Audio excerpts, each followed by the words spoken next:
All right, so the law of non-contradiction. Let's move on from faulty arguments and the law of non-contradiction. And the law of non-contradiction is really going to tell us why we can't accept self-refuting arguments.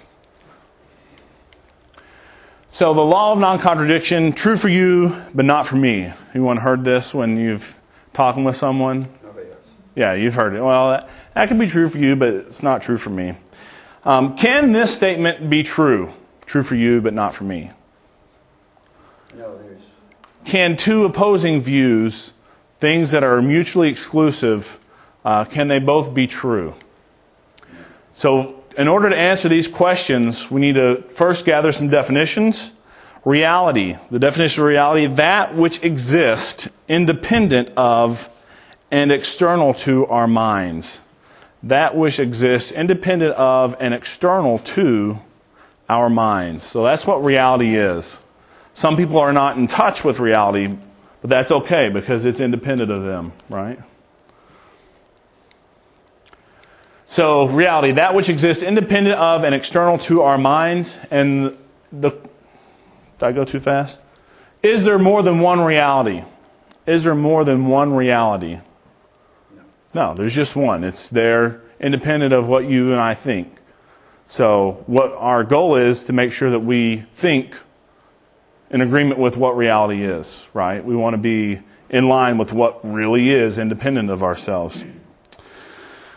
So while some may claim that there can be more than one reality, some will claim that. You will see some philosophers claiming there are more than one reality. And that they cannot truly know what reality is. Some people say you don't really know if any of this is all just a joke. And that's the, remember, I think, therefore I am. That was the argument that kind of solidified that there is something. There is something. And we can go more detail there. But that is a really profound argument. You know, a lot of people say it, but they don't really know kind of the background to it. But I think, therefore I am, that argument produces that there is something. But there are some people that argue that we don't know. You can't even trust science, really. Gravity, that could just be a phenomenon that's tricking with our minds, kind of like a matrix type thing where you plugged into a different world.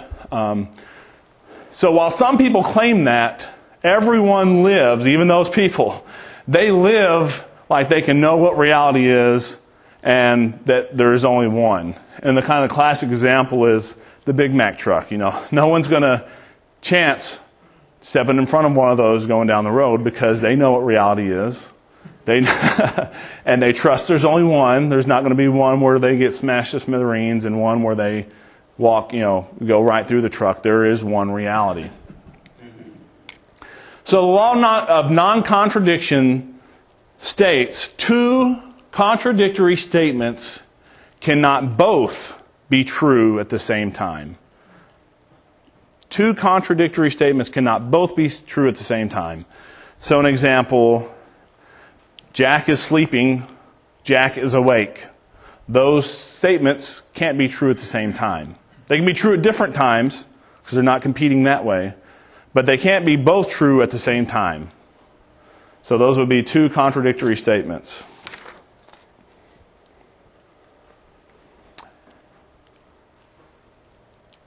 So this is, if we accept the law of non-contradiction, it's going to get us certain mileage in the philosophical realms. Because there's some people that won't hold to a strong version of the law of non-contradiction. And then we just got to say, well, Hume, and I believe it was Hume that argued that we really couldn't know anything at all. We may not even exist. This may just be some dream of someone. So that's what his arguments were. All right, so some additional tools kind of wrap up this section. When we're arguing or when we're trying to reason, we want to use reasons and not feelings. We want to kind of stay emotionally detached from the argument. That doesn't mean you can't be emotionally attached to the person. I mean, you can love that person, but you want to be emotionally detached from the argument so that if they don't agree with you, you don't walk away with your feelings hurt. That's their choice. You're doing your part in apologetics. You're presenting the truth. But lots of times when we get angry or upset, it doesn't really help help our case. Learn to detect fallacies. Learn to detect fallacies. And there's a lot of different types of fallacies. Faulty arguments is one. We've already covered those.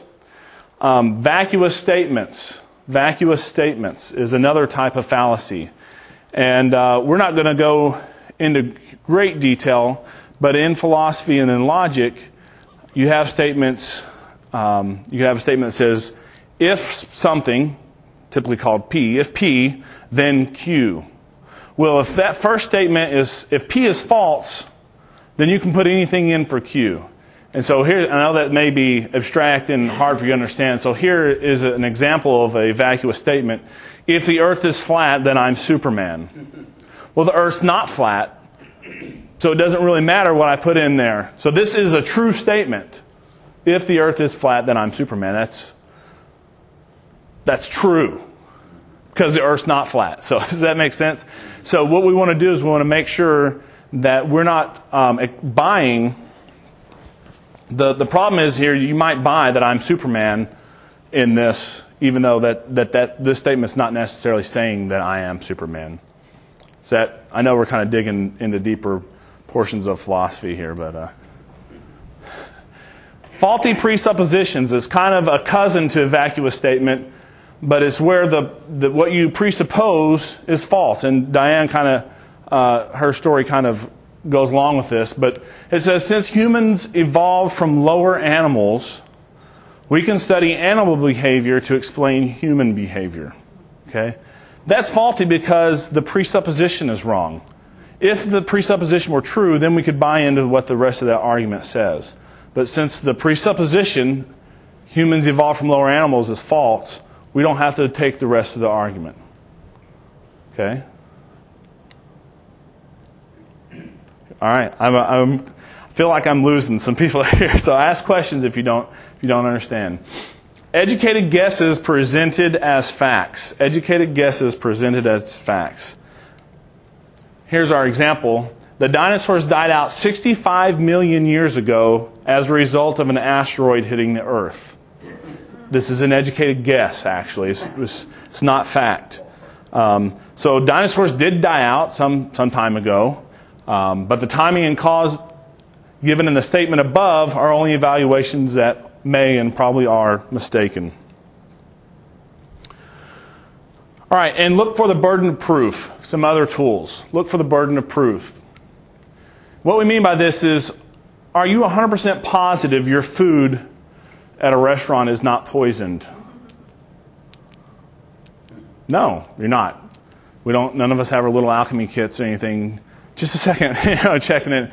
Okay, no arsenic, good. Whew. Are you 100% absolutely sure your brakes won't fail you on the way home today? I mean, John may get in there and trace the lines and check the pump and see any brake fluid on the ground, but most of us aren't going to do that. We're going to get into our cars and assume, because they've always worked, that they're going to work today. So where are we going with this? God, creationism, nor evolutionism can be placed in a test tube and proved 100%. We just can't do it. We can't have two worlds and run a double-blind control and see which one produces life. We don't have that type of power. So we can, however, evaluate what the evidence is and make the best selection among them. So the reason we're presenting this is because some people are saying, if you can't prove God, then I don't want any of it. And these are some of the things that you can counter with. Well, how often do you demand 100% proof?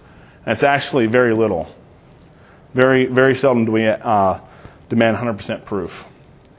And ask questions. Ask questions. So if we just see what's going on, try to learn as much about the opposing views as we can, try to learn as much about science. And I'm not saying that we all need to become string theory experts or chemistry experts, but in your areas of interest, we want to ask a lot of questions and become knowledgeable so that we can know what's going on.